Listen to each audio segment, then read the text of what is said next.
Hello everyone, welcome to or welcome back to From a Biblical Perspective with Sabra Jemison. I'm your host, Sabra Jemison, and today I wanted to talk to you about some conservative and clean media that are good alternatives to certain woke media or explicit media that is really popular in the culture today. There are things that exist and it's really hard to find them sometimes, but I have a lot of options for you to look into that coincide or are kind of similar to different not clean, not Christian, woke, whatever you want to say, different forms of media that we really should not be consuming as conservatives or as Christians or anything of the like. And if you're just not into the trashy things that are in some media, this is another good alternative for you, because these things are not all going to be explicitly conservative or explicitly Christian. Actually, I don't think any of these things are. They just don't have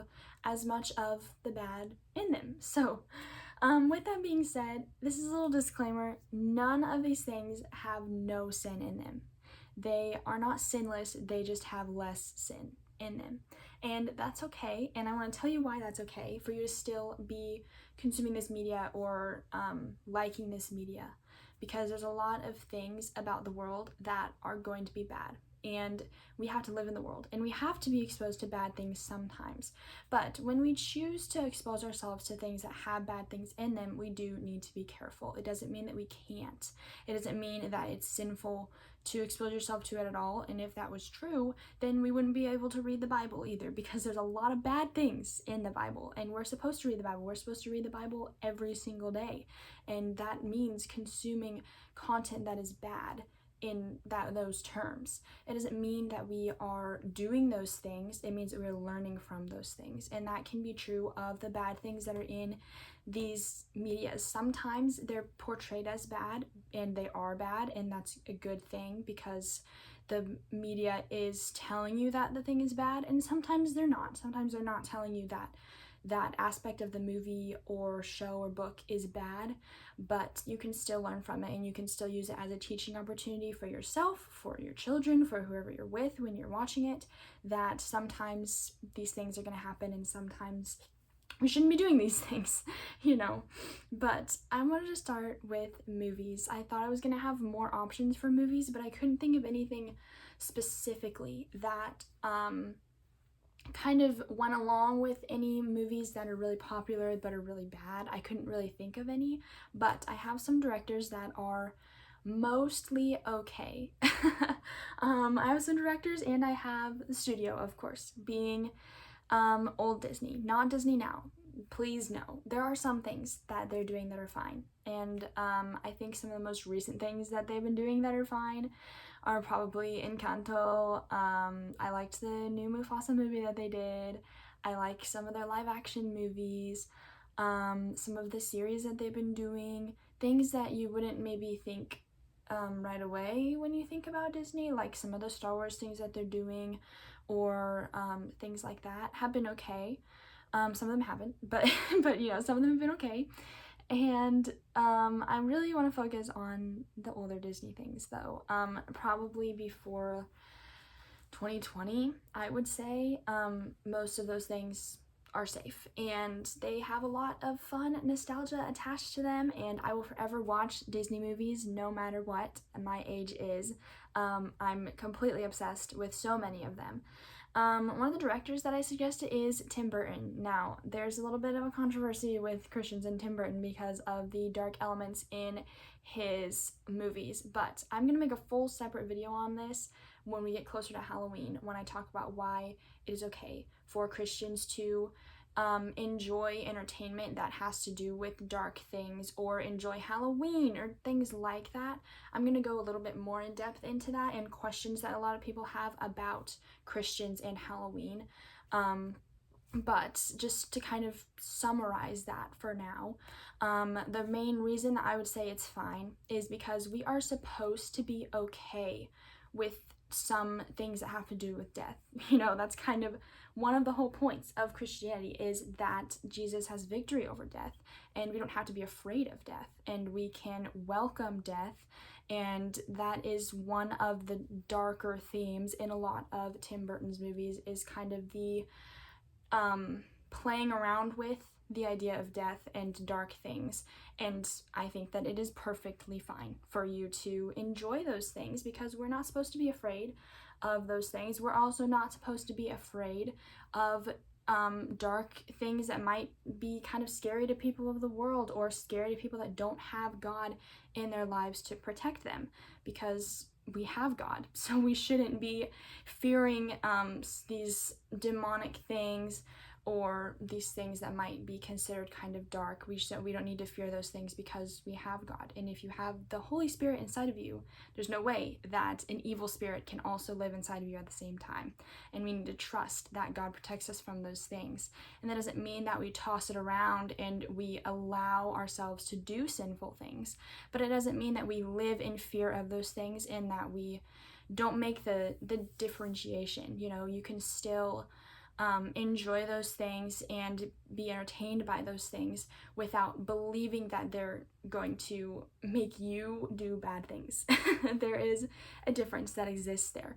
But other than those things, there's not really anything super bad in a lot of Tim Burton movies. I'm not going to say that all of them are good, because they're not all okay, you know, but there's not usually a whole lot of sexual things in them. There's not usually a whole lot of language. He has a lot of catered to children type of films, or films that rely more on atmospheric things or deeper topics or fantasy, without going into a whole lot of romance or a whole lot of violence. There are some that do have a lot of violence, but there are more often than not things in those movies that I think can be okay for us. So I would encourage you to look into that.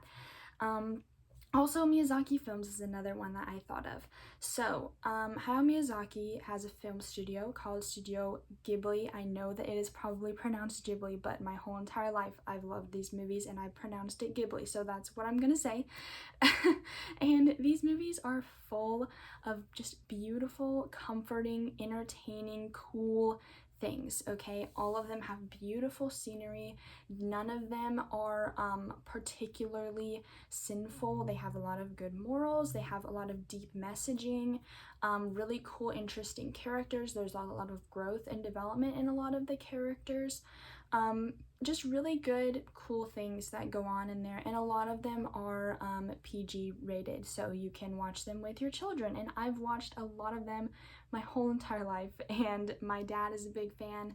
There's a lot of adults and children that are fans of these movies, so you can resonate with both. And I've noticed as I've grown up, the different things that I like about the movies or that I take away from the movies have changed and grown, and I've really enjoyed having this studio in my life. And it's a big part of my hobbies and my interests, and I would really encourage you to look into Studio Ghibli. It originates in Japan, but the movies are really popular in America as well, and they have a lot of dubbed versions with some popular American actors that you probably know. But yeah, highly recommend looking into that. It blends a lot of great elements of fantasy and character growth and good lessons and beautiful scenery, all while still being super entertaining and funny and just really cool to look at. So highly recommend those. I'm gonna move on to books now. So the first thing that I thought of when I thought of insanely bad books was the ACOTAR series. In case you're not familiar with what that is, please do not look it up. But A Court of Thorns and Roses is the official name of this series, written by, I think, Sarah J. Maas. And these books have become notorious for being super high fantasy, super high romance, very sensual, things like that going on.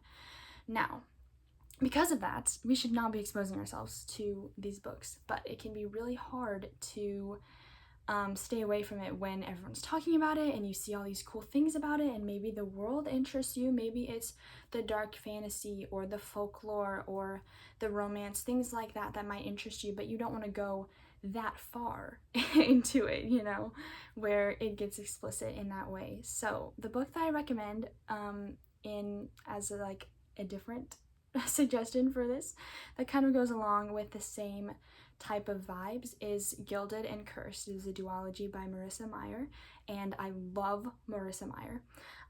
So this is a romance and dark fantasy. I talked about it a little bit more in my my favorite books of 2025 so far video that I did. But it is a dark fantasy. It has a lot of folklore, it has romance in it, but it doesn't get explicit. It has really cool world building that has a lot in common with the ACOTAR series, but it doesn't go into that explicit area, and there's not a whole ton of violence in it either. It focuses a lot more on the world building and the main girl and dark fairy tales and things like that. So I would really, really encourage you to look into that if that's kind of the vibe that you like, but you're not really wanting to go into something as deep as ACOTAR. The next book is Mexican Gothic. This book is not notorious, but there are things in it that are really deep, really disturbing, things like that are kind of not really things we need to be exposing ourselves to a lot, and I think there's probably some type of bad language in it, and I think there's something sensual in it as well. I heard about this book, wanted to read it, looked it up, didn't want to read it anymore, but I did read a book called House of Salt and Sorrow, which is apparently similar to this because it does have a lot of elements of thriller and horror, and it is a dark fantasy. And there's kind of dark fairy tale mystery vibes going on with it. It is similar to Gilded and Cursed in the way that it is a fantasy and it goes into kind of dark fairy tale territory, but it does have a lot more horror elements than Gilded and Cursed have. There's still dark things in Gilded and Cursed, but it's not necessarily like horror, you know, but House of Salt and Sorrows kind of focuses on a twist of the 12 Dancing Princesses story, which I think Mexican Gothic is also a twist on something else as well. So that was another similarity that I found. But do look into House of Salt and Sorrow. There is another book after it, I think, that I have not read yet, but I want to read. And I really, really enjoyed that book. It's a great mystery, a great dark fairy tale. There's some romance in it. There's a lot of familial bonds in it. Some mystery, things like that. It was really great. Magic, so there's magic things in there as well. Next is The Hate You Give, and the alternative is To Kill a Mockingbird. Now, there might not be anything inherently wrong with The Hate You Give. I've had a lot of people that I know that read this book and they enjoyed it, and I'm sure the message is perfectly fine and it is something that we should stand for. But the roots behind that book and the person that wrote that book, those things are not coinciding with conservative values or Christian values or things like that. But the main message behind the book being that racism is bad is definitely something that conservatives and Christians should agree on and support. And To Kill a Mockingbird is a great classic that kind of goes into that. It goes into defending against justice and equal rights and things like that. And it is something that a lot of teenagers read when they're in school, and it does cover some deep topics, but it's not explicit. There's not language in it, I don't think.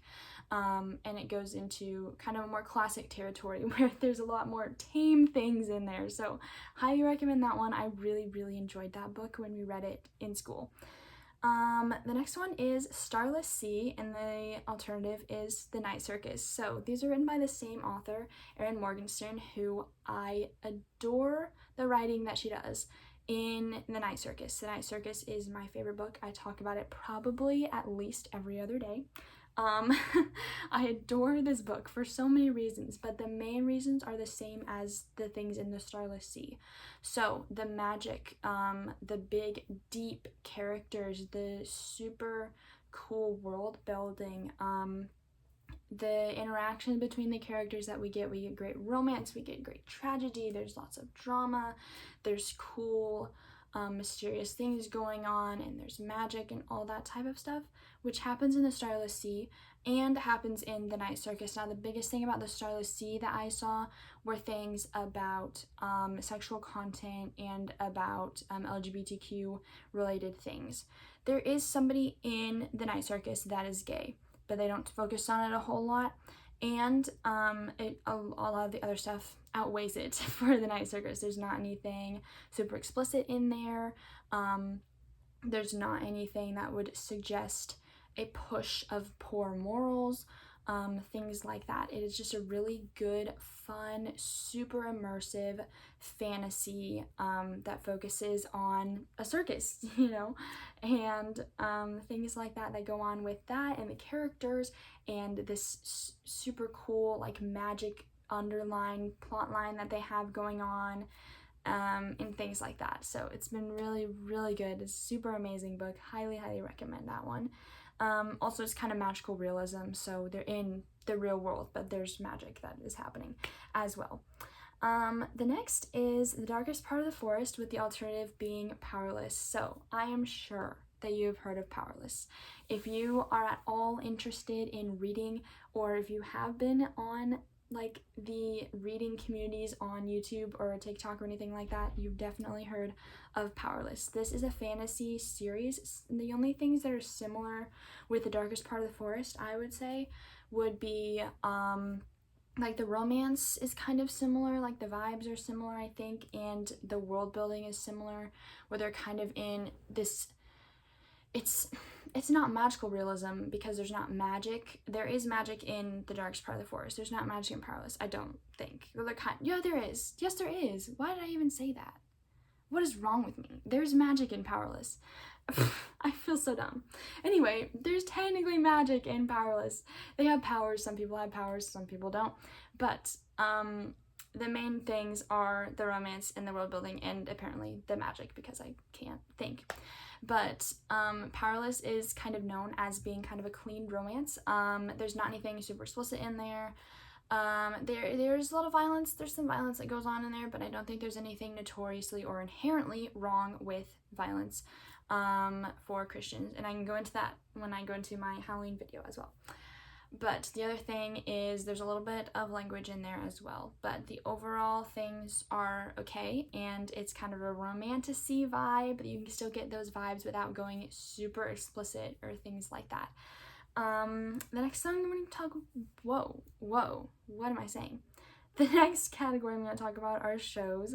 So for shows, Riverdale was the first thing that I thought of that was super, super popular for teenagers, and it's kind of like one of those drama, kind of crazy teenagers going on, things like that, shows, but it does have a lot of sexual content in it. So the alternative that I had for that was Wednesday, because it is also taking place with high schoolers, but it includes more magic, and there's some crazy people that are in there as well. But Wednesday has been relatively clean. There is some violence in there, but I haven't noticed a lot of language. There isn't that much explicit things in there. There's hardly any romance in there. They don't push poor morals in there. Things like that have been really, really good about Wednesday, and I've really enjoyed it. And there's still mystery and fantasy, and it's really intriguing without all of that other stuff going on. So highly recommend that. The next one is The Summer I Turned Pretty, and the only alternative that I found for that was a series of unfortunate events, simply for the name's sake. So the thing about The Summer I Turned Pretty, which some people are slowly figuring out, myself included, is that they're much more explicit than the books. Now, the books are things I would recommend.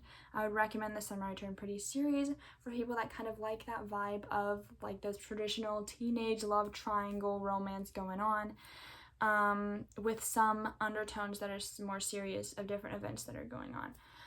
But the show is not like that at all. They have a lot of the same plot points, but they add other things. They add more language, they add more explicit content, they add more sexual scenes, things like that. So the show is different, but the series of unfortunate events is the only option that I found for that I could say was an alternative, simply for the namesake, because it is so true that The Summer I Turned Pretty is a series of unfortunate events. But the series of unfortunate events kind of reminds me of Wednesday in some ways, but it follows this family who goes through their life, and they're orphans at the very beginning. Like in the first book, it establishes that. And they go around from house to house, family member to family member, trying to find a home, and all these crazy things keep happening to them. And it's a series of unfortunate events, like it says. Next thing is Jenny and Georgia, and the only alternative I found for that one is the Brady Bunch because it also involves a lot of family drama. Not as crazy as the drama that Jenny and Georgia go through, but it is still family drama. And some of these might sound a little bit silly, and I have a better alternative for all of this that I will establish right now, which is if you're interested in the premise of any of these bad shows and you want to still enjoy the plot of them without the bad things, I highly recommend watching people react to them on YouTube, because there's a lot of things that YouTube doesn't allow them to keep in the videos that might be explicit, you know? Or if you found a reactor who doesn't like the explicit things either and like kind of mutes them out of the video or something like that. That's what I do a lot of the time if there's shows that I want to watch because the plot sounds interesting and the characters are interesting, but I don't want to have all the bad stuff in it. Watch people watch them because you'll still get the basic premise without all of the bad stuff. So that's another idea. Stranger Things is the next one. So there's not something always terrible about that show, but you know, I think they push some gay things sometimes. There's some violence, there's some language, things like that. But the alternative that I have for that is Lockwood and Co. So this is a series on Netflix. It is also sci-fi. They have to do with monster hunting, and they're young adults like in Stranger Things. And there's monsters related sci-fi things like that are similar. Lockwood and Co. is essentially these three young adults who work together to kill monsters. So it's like Scooby-Doo, but they're older and it's a little bit more mature and there's a little bit more like scary things going on, and there's only 3 of them. But it is still really, really good. There's this underlining big plot point mystery that's going on at the same time as well. They only made 1 series, but it is based off of a book series that I think is more for younger ages, but they kind of aged up the things in the show so that it's more, I think they rated it like MA or something like that, but it didn't have that much language in it. I don't remember there being actually any language in it. There might have been. There wasn't a whole lot of violence, there wasn't anything sexual, there wasn't any bad morals in it, things like that didn't happen in there. The next one is Agatha All Along versus WandaVision. So, WandaVision is one of my favorite shows. I love, love, love, love, love that show. And there's a lot of superhero shows that they're doing now that are bad because they're either pushing sexism, opposite sexism, which is still sexism, or they're pushing some type of gay agenda, or they're pushing racism, opposite racism, which is regular racism, and things like that. So in Agatha All Along was the one that I originally thought of with the gay stuff and all of that. But WandaVision is where the character of Agatha originated anyway. But WandaVision is really, really good. Was there only 1 season or 2? I don't even remember, but I loved that show. It was great. There wasn't anything sexually explicit in it. I think there might have been not even that much language in it either. Nothing like that. So very good, a good mystery and superhero mix. The next category is musicals, because yes, you can enjoy musicals. As a Christian, you can enjoy musicals. As a conservative, a lot of people loop in like liberals and gay people in theater, which is like the stereotypes, which are true, but there's other people too. There's other people that can enjoy theater and different productions, and there's actually some productions that I think push more conservative lessons than liberal ones. So let's get into that. The alternative that I have for Heathers, which is also you could put this in the movies that you shouldn't watch either, because Heathers is a really popular musical and movie that surrounds high schoolers, but there's a lot of dark things in there. There's a lot of language, a lot of sexual content, things like that. But the alternative that I have for that is West Side Story, simply because it is also about crazy teenagers. But it is a twist on Romeo and Juliet, but with gangs in America. and there's kind of this like gang rivalry going on, and there's somebody that's friends with somebody from one of the gangs and someone that's friends with somebody in the other gang, and they fall in love and they try to make the peace and all the stuff that happens in Romeo and Juliet, you know. But the ending is a slight difference from the Romeo and Juliet ending. Slight. I won't tell you anything else. But it is not a happy ending. But I would highly recommend that one. There is some violence in it, some language in it, but there's nothing super explicit in it, and it pushes a lot of good lessons about peace and justice and prejudice and things like that. The next one, a alternative for Rent, which this might, at first, if you know what Rent and this other one are, you might think this has nothing to do with it, but the alternative that I have for that is Les Mis. So this is really just an excuse that I used to talk about Les Mis. But Les Miserables is a good alternative for Rent simply because it is socially conscious, and that is kind of one of the things about Rent, is that it's pretty socially conscious. Les Miserables was socially conscious about the time that it's set in France, and I would highly recommend Les Miserables. There's so many great lessons in there, good undertones in there. The songs are amazing. The story is super investing. It covers several families and their relationships during the French Revolution, and it covers a lot of topics of justice and love, and there's action and there's mystery kind of, and there's this like chase going on. There's all sorts of crazy stuff in there that I would highly recommend to you, that you would find intriguing and entertaining, also while still having some pretty good morals in there. There's a few songs, I will say, that are not something that you should be listening to, but the majority of it is okay, and there's good lessons in there. The next one, Jesus Christ Superstar, and the alternative is Joseph and the Amazing Technicolor Dreamcoat. Now, both of these are about Bible stories and people in the Bible, but the one, Jesus Christ Superstar, is an explicit mockery of the death of Jesus Christ, and that is not okay. That is definitely not something that we should be, no, that's definitely not something that we should be supporting. But Joseph and the Amazing Technicolor Dreamcoat is a lot more respectful to the original story, and it is about a person, okay? It is a silly musical. There are a lot of ridiculous things in there, but the story is pretty accurate to the Bible, and Joseph was a person, okay? Joseph made mistakes. He was an imperfect person, and there's nothing wrong with us doing anything to his story. Jesus was the Son of God. There's a lot of things wrong with us making a mockery of that in any way whatsoever. So there's that being said.